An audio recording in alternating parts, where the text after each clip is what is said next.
Assalamualaikum warahmatullahi wabarakatuh. Ensiklopedia Al-Fatih kembali ke hadapan Anda untuk berbagi info Islami. Semoga menginspirasi aktivitas Anda hari ini. Dan jangan lupa klik tombol subscribe dan aktifkan notifikasi tombol lonceng agar tidak tertinggal berita terbaru dari Ensiklopedia Al-Fatih.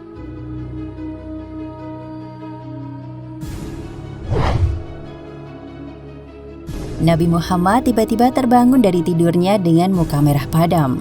Seperti diceritakan oleh Zainab binti Jahsy, saat terbangun itu, Nabi tiba-tiba berkata, "Tiada Tuhan yang patut disembah selain Allah. Sungguh kerusakan akan menimpa bangsa Arab akibat datangnya kejahatan yang telah dekat. Hari ini, sebuah lubang besar ini telah terbuka di dinding Ya'juj dan Ma'juj." Ketika itu, Nabi membuat tanda lubang dengan ibu jari dan jari telunjuknya. Legenda mengenai Ya'juj dan Ma'juj tak hanya dikenal di dalam ajaran Islam. Dalam ajaran Kristen dan Yahudi pun, kisah mengenai sekelompok manusia yang bakal membuat kerusakan besar di muka bumi itu juga diceritakan.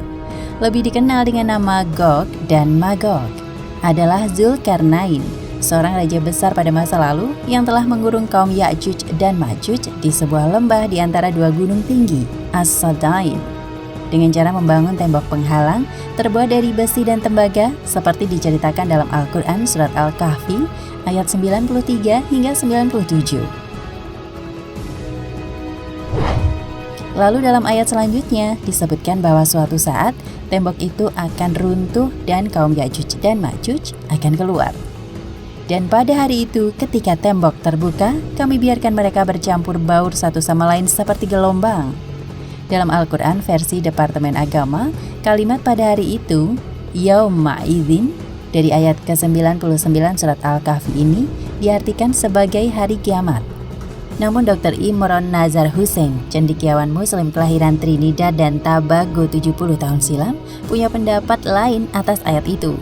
Karena ayat ke-98 menceritakan mengenai akan runtuhnya tembok penghalang Ya'juj dan Ma'juj, maka lebih tepat bila kalimat pada hari itu ditafsirkan sebagai hari ketika tembok itu benar-benar runtuh. Hari ketika kaum perusak itu akhirnya bisa keluar dari lembah yang mengurung mereka dan kemudian bertebaran ke seluruh penjuru bumi seperti gelombang lautan dan kemudian bercampur baur dengan ras-ras manusia lainnya. Ini dijelaskan juga dalam surat Al-Anbiya ayat 96 dari terjemahan versi Departemen Agama. Hingga apabila dibukakan tembok Ya'juj dan Ma'juj dan mereka turun dengan cepat dari seluruh tempat yang tinggi. Pertanyaan utamanya, kapankah tembok Zulkarnain itu runtuh? Atau lebih tepatnya, apakah kaum Ya'juj dan Ma'juj itu sudah keluar dan bertebaran untuk membuat kerusakan di muka bumi?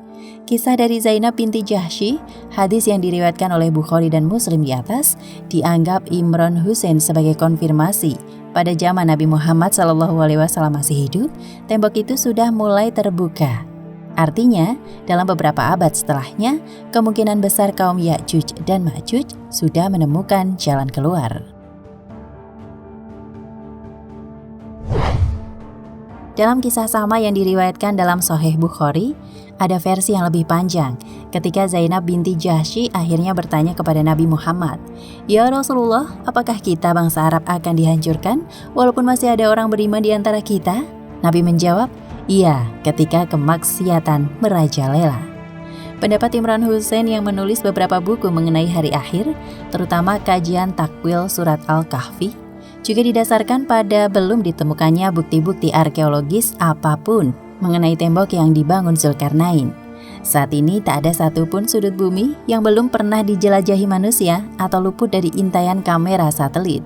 Bila Ya'juj dan Ma'juj masih terkurung dalam lembah, maka seharusnya tembok buatan Zulkarnain itu masih kokoh menjulang dan mudah ditemukan. Bila sudah tak ada tanda-tanda keberadaan tembok besar di sebuah lembah curam, maka berarti tembok itu sudah runtuh dan menjadi tugas arkeolog untuk menemukan sisa-sisanya. Ada pendapat sebagian mufasir yang mengatakan bahwa tembok itu dibangun di daerah Kaukasia, di antara dua lautan, Laut Hitam dan Laut Kaspia. Ini merupakan hasil penafsiran surat Al-Kahfi ayat 86 hingga 90. berkenaan dengan perjalanan Zulkarnain yang bertemu dua perairan berwarna pekat di bagian barat dan timur dengan penduduk yang bahasanya tak bisa dipahami. Wilayah dengan topografi penuh pegunungan tinggi dan lembah curam itu cocok dengan wilayah perbatasan antara Georgia dan Rusia. Berada di barisan pegunungan Kaukasus antara Laut Hitam dan Laut Kaspia, tepatnya di Gunung Kazbek dan lembah Sungai Terek, yang dikenal dengan nama Ngarai Darial. Orang Persia menyebutnya Gerbang Alan. Ngarai Darial dikenal juga sebagai Gerbang Kaukasia atau Gerbang Kaspia. Orang Georgia menyebutnya Ralani, Darialani. Ada yang menyebutnya Forte Cumana dan Forte Sarmatika. Lalu bangsa Tartar menyebutnya Darioli. Sejak zaman dulu, Ngarai Darial dan juga Derben Pass telah menjadi jalur perlintasan penting di Kaukasia bagi berbagai ekspedisi militer dari Persia, suku-suku Turki kuno, kekhalifahan Islam, sampai akhirnya dikuasai Rusia. Jalur ini merupakan penghubung rute dari utara ke selatan Kaukasia.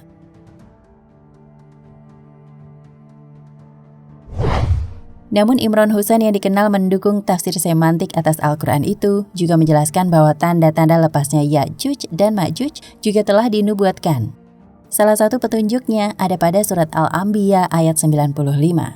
Sungguh tidak mungkin atas penduduk suatu negeri yang telah kami binasakan bahwa mereka tidak akan kembali. Lihat bahwa ayat ke-96 kemudian menyebut mengenai runtuhnya tembok penghalang Ya'juj dan Ma'juj. Artinya ada satu kaum yang dulu menghuni sebuah negeri atau tempat dan tak bisa kembali lagi ke tempat asal mereka sampai akhirnya mereka bisa kembali lagi setelah tembok penghalang Ya'juj dan Ma'juj runtuh dan kaum perusak itu menyebar ke seluruh penjuru dunia. Di sini Al-Quran dan Injil bersepakat bahwa ada satu kaum yang dahulu menghuni sebuah negeri dan kemudian dihancurkan dan mereka dilarang kembali lagi ke negeri itu. Negeri itu dalam hal ini adalah sebuah kota bernama Yerusalem yang merupakan kampung halaman bangsa Yahudi. Dalam sejarahnya, Nebukadnezar, penguasa Babilonia atau Mesopotamia, pernah menghancurkan kerajaan Yehuda dan mengusir kaum Yahudi keluar dari Yerusalem pada abad ke-6 sebelum Masehi, sehingga mereka berdiaspora. Kaisar Romawi Hadrian kemudian membangun kembali sebuah kota di dekat reruntuhan Yerusalem pada tahun 70 Masehi yang diberi nama Aelia Capitolina. Langkah Hadrian menempatkan patung-patung dewa dan kuil Romawi di bekas Yerusalem menimbulkan perlawanan kaum Yahudi yang masih tersisa di tempat itu, yang dikenal dengan nama pemberontakan Bar Kokhba. Hadrian murka dengan pemberontakan itu, bertekad membasmi Yudaisme di Yerusalem. Romawi kembali mengusir kaum Yahudi. Wallahu a'lam bishawab. Nah, pemirsa Ensiklopedia Al-Fatih, sampai di sini perjumpaan kita kali ini. Semoga menginspirasi.